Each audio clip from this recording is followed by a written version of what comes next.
The town was quiet that summer night, the kind of quiet that held secrets. Among the oldest secrets was the abandoned mill on the outskirts, a crumbling relic of the town's once thriving industry. The mill was a place that locals avoided, especially after dark. They whispered about the workers who had died in a horrific accident long ago, and how their spirits were said to haunt the mill, seeking revenge or perhaps just acknowledgement. But on this particular night, a group of friends found themselves at the mill, lured by a dare and the thrill of the unknown. The sun had just set, leaving behind a sky painted in deep purples and blues as they approached the towering wooden structure. It loomed over them, its windows shattered like jagged teeth, and the large, weather-beaten doors creaked ominously as they pushed them open. Inside, the air was heavy with the scent of mildew and decay. Their flashlights pierced the darkness, revealing the dilapidated interior. Old machinery rusting in place, floors covered in dust, and cobwebs draped over everything like a shroud. Despite their bravado, the friends felt a chill that had nothing to do with the temperature. They ventured further into the mill, the echo of their footsteps a haunting reminder of the silence that had claimed this place. In the heart of the mill, they found the grinding stones, now idle and covered in dust. As they stood there staring at the remnants of what once was, Emma, one of the friends, suddenly gasped. "Did you feel that?" she whispered, her voice trembling. The others turned to her, concerned. "What?" one of them asked. "It felt like someone touched me," she said, rubbing her arm where she had felt the icy brush of fingers. They laughed it off, but their laughter was forced, and the unease in the room grew. The mill seemed to close in around them, the shadows lengthening and deepening. It was as if the building itself was alive, watching, waiting. As they explored further, the atmosphere became more oppressive. Whispers began to echo through the halls, though none of them could make out the words. Shadows flickered in the corners of their eyes, moving too quickly to be natural. The temperature continued to drop, and with it, their courage. In a small office at the back of the mill, they discovered an old ledger, its pages yellowed and brittle. Flipping through it, they read the names of the workers who had once toiled here. One name in particular stood out: Henry Blackwood, the foreman. He had died in the accident, the entry noted in a trembling hand. As they read, the air grew even colder, and the lights began to flicker. A low rumble echoed through the mill, and from the shadows, a figure began to emerge. Tall and broad-shouldered, dressed in old-fashioned work clothes, the man's eyes glowed with an unnatural light. "Leave this place!" the figure growled, his voice low and menacing. The friends stood frozen, fear gripping their hearts. The figure stepped closer, his face twisted with anger and pain. His hand rose as if to strike them, and that was all it took. Panic broke their paralysis, and they turned and ran, stumbling over debris in their desperate flight. The massive doors of the mill slammed shut behind them as they burst out into the night. They didn't stop running until they were far from the mill, their lungs burning and their hearts pounding. Only then did they dare to look back. But the mill stood silent and dark, its windows like empty eyes staring back at them. From that night on, none of them ever spoke of what happened in the mill. The memory of the ghostly foreman and the terror they felt lingered in their minds, a reminder that some places are better left undisturbed. On the edge of Blackwood Falls, the old sawmill stood in decay, a shadow of its former self.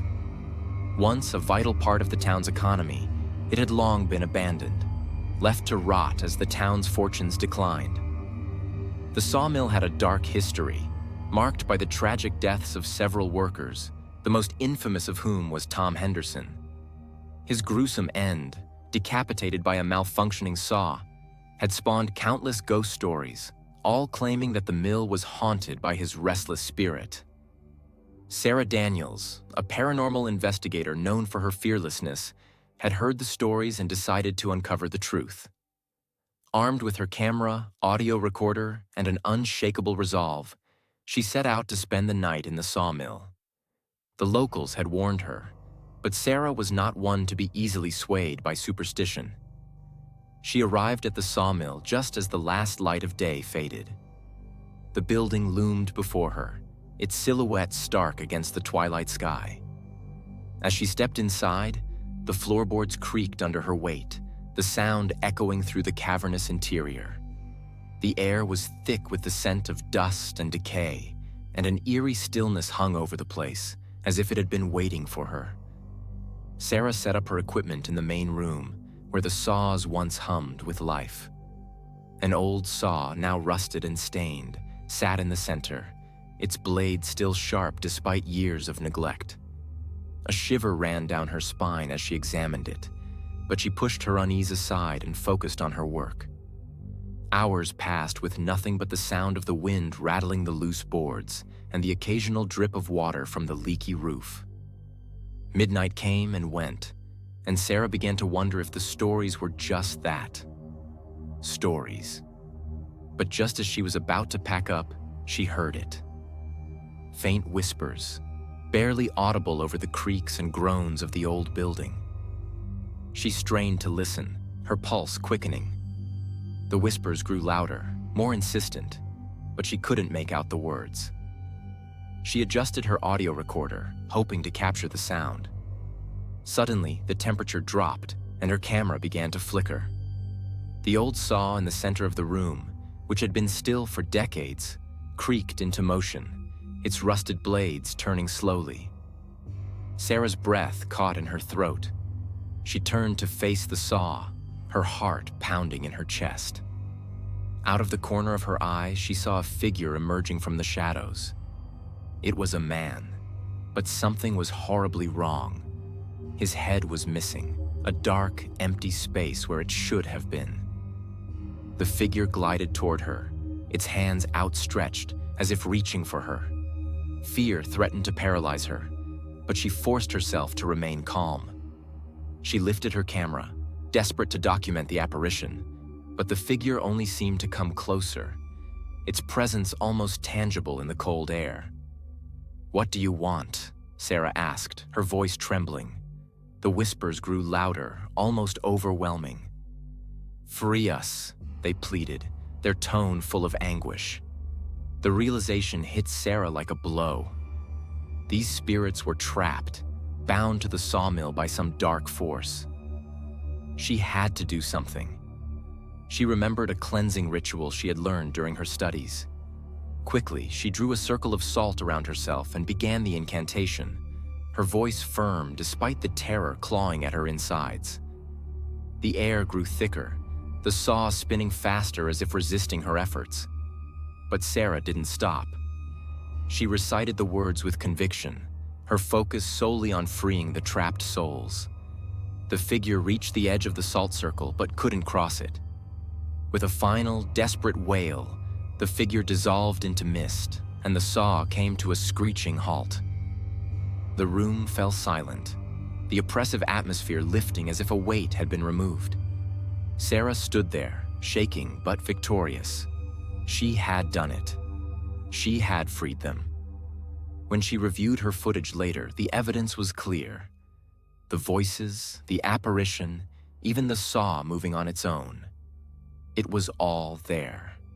The echoing sawmill and its haunted past were no longer just stories. They were facts, documented for all to see. The spirits of the workers, including Tom Henderson, were finally at peace, their tragic fates no longer binding them to the cursed place. Mill Hollow was once a thriving community, centered around a large grain mill that provided jobs and sustenance for the entire town. But one day, a mysterious fire broke out, consuming the mill and many of its workers. The charred remains of the mill stood as a grim monument to the tragedy. And rumors of a curse began to spread. Decades later, the town was nearly abandoned. Teenagers often dared each other to spend the night in the old mill, but none ever made it past midnight. The legend of the cursed mill was a staple of local folklore, but no one knew the true extent of its darkness. One autumn evening, a group of teens decided to test their courage, armed with flashlights and bravado. They entered the mill, the floorboards creaking ominously under their weight. The smell of burnt wood and something more sinister lingered in the air, a constant reminder of the mill's tragic past. They made their way to the central chamber, where the massive millstone still stood. As they joked and laughed, trying to dispel the growing sense of dread, the temperature suddenly dropped. One of the teens, Jake, felt a cold hand grasp his shoulder. He spun around, but there was no one there. The others laughed nervously, but their unease was palpable. Suddenly, the air filled with the sound of distant screams and the acrid smell of smoke. Panic set in as they realized the old legends were true. In their rush to escape, they stumbled upon a hidden door in the floor, curiosity overcoming fear. They pried it open, revealing a staircase leading down into the darkness. They descended, finding themselves in a forgotten basement, filled with old tools and the skeletal remains of the workers who had perished in the fire. Among the bones, they found a journal, its pages charred but still legible. It belonged to the mill owner, who had written of a dark pact made to ensure the mill's prosperity. In exchange for wealth, the spirits of the workers were bound to the mill. Unable to find peace, realizing the extent of the curse, the teens knew they had to break it. They gathered the bones and carried them outside, where they built a pyre and set it ablaze. As the fire consumed the remains, the air grew warmer, and the oppressive feeling lifted. The curse was broken, and the spirits of Mill Hollow were finally free.